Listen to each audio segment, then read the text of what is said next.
ओम श्री गणेशाय नमः। जय संतोषी माँ, जय श्री राधे कृष्ण महाराज, जय सरस्वती माँ। आज हम श्रीमद् भागवत पुराण के फर्स्ट डे के नेक्स्ट एपिसोड पर चर्चा करेंगे। ये जो श्रीमद् भागवत पुराण है ये व्यास जी ने लिखी है।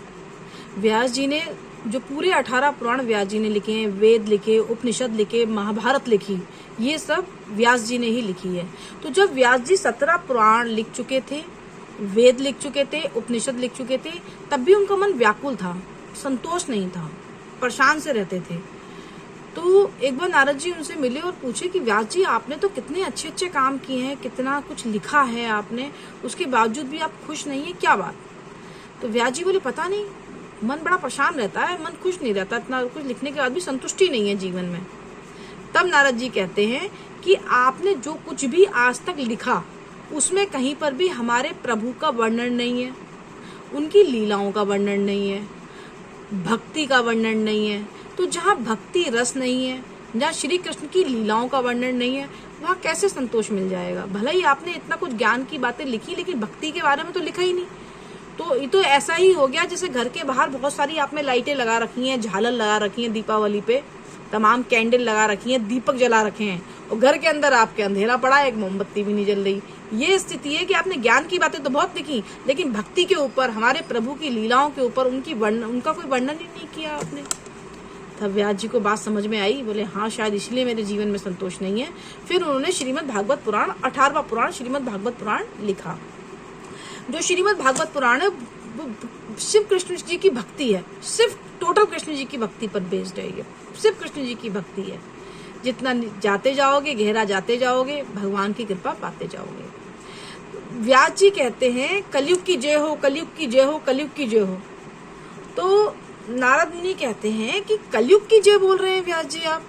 ऐसा तो नहीं है कि बाकी ऋषि भी कहते हैं कि ऐसा तो नहीं है कि हमारे सुनने में गलती हो गई, आप सतयुग की जय बोल रहे हो, सतयुग की जय, सतयुग की जय हमें सुनाई दे रहा हो, कलयुग की जय, कलयुग की जय, कि कलयुग तो जय करने लायक है ही नहीं, सारा पापियों का भंडार भरा पड़ा है यहाँ पे, तो कलयुग भरा होगा, तो आप कलयुग की जय बोल रहे हो कि हमने गलत तो नहीं सुन लिया? तो व्यास जी कहते हैं कि सतयुग में, त्रेता युग में जो फल 60,000 साल तपस्या करने के बाद मिलता है, 60,000 साल तपस्या करने के बाद जो फल मिलता है सतयुग में, त्रेता में, वो फल कलयुग में माता हरिनाम संकीर्तन से मिल जाता है, श्रीमद् भागवत पुराण सुनने से मिल जाता है, हरिनाम संकीर्तन करने से मिल जाता है। इसलिए मैं कलयुग की जय बोल रहा हूँ कि कलयुग में भगवत प्राप्ति कितनी सरल है, कितनी सरल है कि आप श्रीमद् भागवत पुराण लें, ऑन करें अपने मोबाइल में, कान पे एयरफोन लगाएं, प्रेम से सुने, इतना सरल है। जबकि सतयुग में ये बोलते हुए मेरे रोंगटे खड़े हो रहे हैं कि सतयुग में 60,000 साल तपस्या करने पे जो फल मिलता था, वो फल आप कलयुग में डबल बेड पे लेटे, एसी चल रहा हो, बढ़िया कान में एयरफोन लग रहा है, सिर्फ सुनना है, इसी से कल्याण है, इतना आनंद। इसलिए व्यास जी ने कलयुग की जय बोली। तो ये जो रचना की थी श्रीमद् भागवत पुराण की, ये व्यास जी ने की थी। इसमें 12 स्कंद हैं और 335 अध्याय हैं और 18,000 श्लोक हैं। और ये जो 12 स्कंद हैं ये भगवान के अंग बताए गए हैं। ये जो 12 स्कंद हैं भगवान के अंग बताए गए हैं। 2 पैर, जांघें, उदर, वक्षस्थल, भगवान की मुस्कुराहट, सुंदर चेहरा, सुंदर ललाट, सिर के ऊपर जो फूलों की, वृंदावन के फूलों की पगड़ी है। तो शरीर, ये जो 12 स्कंद है ये भगवान के शरीर के 12 अंग बताए गए हैं कि भगवान के 12 अंग हैं ये। तो श्रीमद् भागवत पुराण की रचना से पहले जब व्यास जी को संतोष नहीं था, सोचिए आप, तो हम कलयुगी प्राणी को कैसे संतोष मिल जाएगा? इसको सुने बगैर, इसको पढ़े बगैर, समझो बात को आप। जब व्यास जी को संतोष नहीं मिला, वेद, उपनिषद, 17 पुराण लिखने के बाद जो नारद जी के समकक्ष थे, देवता प्रकट हो जाते थे उनके सामने, जब उन्हें संतोष नहीं मिला श्रीमद् भागवत पुराण को लिखे बगैर, सुने बगैर, पढ़े बगैर, तो हम कलयुगी प्राणी को कैसे संतोष मिल जाएगा? और हमारा सुनना कितना आसान है, कान में एयरफोन लगाओ और सुन लो। कहते हैं कि हरि को चित्त में बैठालने की जो शक्ति है, हरि को चित्त में बैठालने की जो शक्ति है, वो श्रीमद् भागवत पुराण में है। सब चीज संसार की आ जाती है, वह हरि नहीं आते।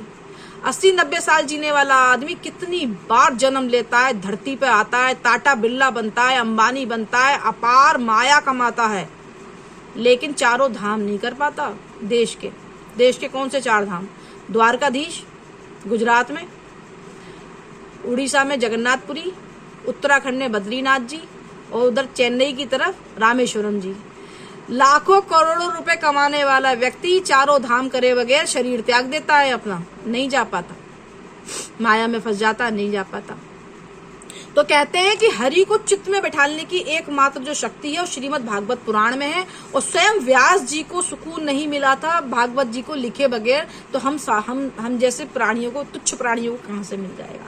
इसलिए वो अच्छा, दूसरा वो व्यास जी तो जानते हैं कि भाई भगवत प्राप्ति कितनी मुश्किल से होती है, तभी वो कलयुग की जय बोल रहे हैं। बोले कलयुग का प्राणी तो कितना लक्की है, सिर्फ कान में ईयरफोन लगाना है और श्रीमद् भागवत पुराण सुननी है, अगर कुछ भी नहीं कर सकता कि उसे नहाने में भी आलकस आ रहा है, उसे मंदिर में बैठने में भी आलकस आ रहा है, उसे पुस्तक खोल के पढ़ने में भी आलकस आ रहा है, तो भैया तू एसी में लेट जा, ईयरफोन लगा और सुन ले। सुन तो ले दुष्ट, सुन तो ले।